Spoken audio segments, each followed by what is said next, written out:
थकीत रक्कम न मिळाल्यामुळे आणि संबंधित अधिकाऱ्यांकडून कोणतीही कारवाई होत नसल्याचा आरोप करत अमरावतीतील एका व्यावसायिकाने आत्मदहनाचा इशारा केला. प्रवीण सुरेशराव सावडे, राहणार शंकरनगर, अमरावती यांनी 1 मे 2026 रोजी जिल्हाधिकारी कार्यालयासमोर आत्मदहन करण्याचा इशारा दिला.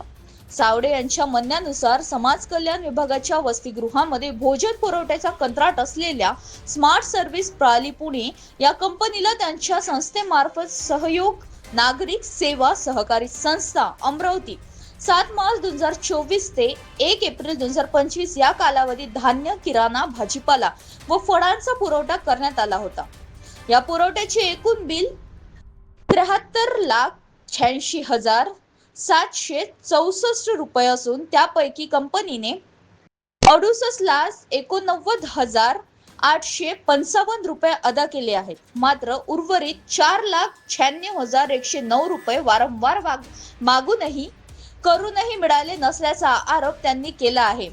सावडे त्यांनी सांगितले की रक्कम मागितल्यावर संबंधित कंपनीकडून धमक्या दिल्या गेल्या. याबाबत त्यांनी 25 ऑक्टोबर 2025 रोजी राजापेठ पोलीस ठाण्यात तक्रार दाखल केली होती. मात्र 5 महिन्यानंतरही कोणती ठोस कारवाई झाली नसल्याचा आरोप त्यांनी केला आहे. तसेच अँटी करप्शन ब्युरो एसीबी कडेही तक्रार करूनही 13 एप्रिल 2026 रोजी बयान नोंदवण्यात आले तरीही अद्याप कंपनीवर कोणतीही कारवाई किंवा गुन्हा दाखल करण्यात आलेला नाही, असे त्यांनी नमूद केले.